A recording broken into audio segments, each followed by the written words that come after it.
Stout of സ്റ്റോറീസിൻ്റെ പുതിയ വീഡിയോയിലേക്ക് സ്വാഗതം. ഇന്ന് നമുക്ക് തേങ്ങ അരച്ച ആവോലിക്കറിയും ഫ്രൈയും എങ്ങനെ തയ്യാറാക്കാൻ നോക്കാം. അതിന് വേണ്ടി ഒരു ചട്ടി ചൂടായ ശേഷം അതിലേക്ക് ആവശ്യത്തിന് വെളിച്ചെണ്ണ ഒഴിച്ചു കൊടുക്കുക.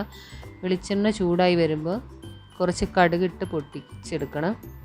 അതിന് ശേഷം കുറച്ച് ഉലുവയും കൂടെ ചേർത്തെടുക്കുക. ഉലുവയും ഒന്ന് പൊട്ടി വന്ന ശേഷം നമ്മൾ ചെറുതായി അരിഞ്ഞു വെച്ച കൊച്ചുള്ളി ചേർത്ത് കൊടുക്കണം.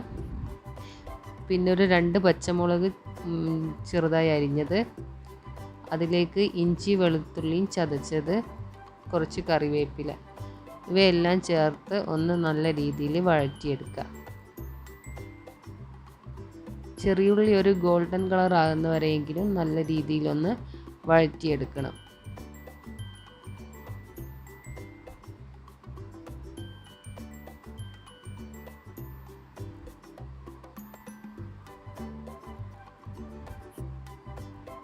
ഇപ്പം നമ്മുടെ ചെറിയുള്ളിയൊക്കെ ഒരു ഗോൾഡൻ കളറായി വന്നിട്ടുണ്ട്. ഇനി അതിലേക്ക് ചെറുതായി അരിഞ്ഞു വെച്ച ഒരു തക്കാളി ചേർത്ത് നല്ല രീതിയിൽ വഴറ്റിയെടുക്കുക. തക്കാളി ഒന്ന് ഉടഞ്ഞു വരുന്നവരെ വഴറ്റിയെടുക്കണം.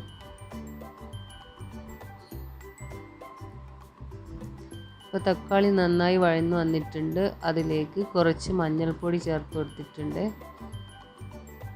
2 സ്പൂൺ മുളക് പൊടി, പിന്നെ 1 സ്പൂൺ മല്ലിപ്പൊടി,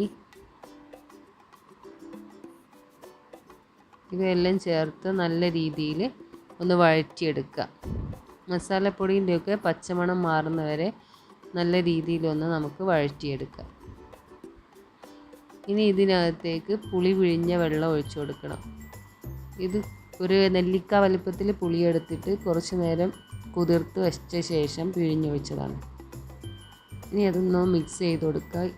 ഇതിലേക്ക് കുറച്ച് ഉപ്പ് ചേർത്ത് കൊടുക്കുക. ഇതിലേക്ക് നമുക്ക് കറിക്ക് ആവശ്യമായ വെള്ളം കൂടെ ഒഴിച്ചു കൊടുക്കണം. അപ്പോൾ ഇതെല്ലാം കൂടെ ഒന്ന് നല്ല രീതിയിൽ തിളച്ച് വന്നിട്ടുണ്ട്. തിളച്ച് വന്നതിന് ശേഷം നമുക്ക് അരപ്പ് ചേർത്ത് കൊടുക്കാം. ഇതൊരു 1/2 കപ്പ് തേങ്ങ മഞ്ഞൾ ചേർത്ത് നല്ല രീതിയിൽ പേസ്റ്റ് പരുവത്തിൽ അരച്ചെടുത്തതാണ്.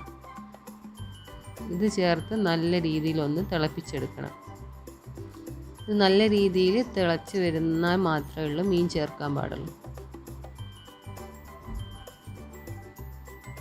അപ്പോൾ ഇത് നന്നായി കുറച്ച് നേരം തിളച്ച് വന്നിട്ടുണ്ട്. അതിനുശേഷം നമുക്ക് മീൻ കഷ്ണങ്ങൾ ഓരോന്നായിട്ട് ചേർത്ത് കൊടുക്കാം.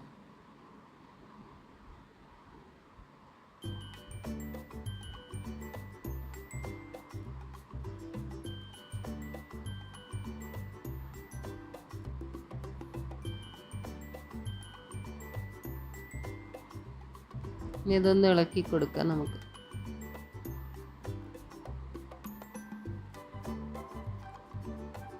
ഇപ്പം നല്ല രീതിയിൽ ഇതൊക്കെ തിളച്ച് വന്നിട്ടുണ്ട്. നമ്മുടെ മീനും നല്ല രീതിയിൽ വെന്ത് വന്നിട്ടുണ്ട്.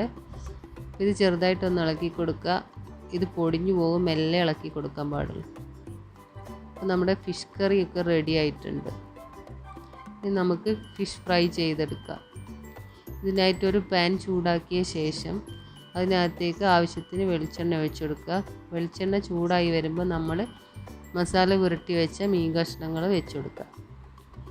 ഇത് ഞാൻ നേരത്തെ മസാല പുരട്ടി വെച്ചായിരുന്നു. ഇതിനകത്ത് മഞ്ഞൾ, മുളക് പൊടി, ഉപ്പ്, പിന്നെ കുറച്ച് വെളുത്തുള്ളി ഇഞ്ചിയും പേസ്റ്റ് എന്നിവയാണ് ചേർത്ത് കൊടുത്തത്. ഇനി അതിലേക്ക് കുറച്ച് കറിവേപ്പിലയും കൂടെ വിതറി കൊടുക്കാം നമുക്ക്. ഇനി ഇതിൻ്റെ ഒരു വശം നന്നായി മുരിച്ചെടുക്കണം.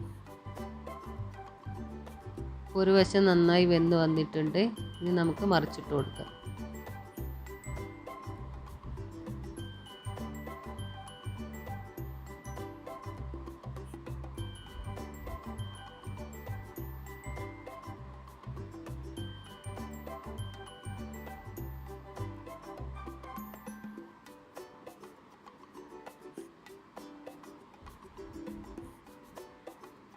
ഇതെല്ലാവരും ഒന്ന് വീട്ടിൽ ട്രൈ ചെയ്ത് നോക്കണം. അപ്പോൾ വീഡിയോ ഇഷ്ടപ്പെടുകയാണെങ്കിൽ എല്ലാവരും ഒന്ന് സബ്സ്ക്രൈബൊക്കെ ചെയ്ത് സപ്പോർട്ട് ചെയ്യണം. അപ്പോൾ നമ്മുടെ ഫിഷ് ഫ്രൈ റെഡി ആയിട്ടുണ്ട്. ഇനി നമുക്കിത് സെർവിങ് പ്ലേറ്റിലോട്ട് മാറ്റാം. അടുത്ത വീഡിയോ ആയിട്ട് വീണ്ടും കാണാം. അതുവരേക്കും ബൈ.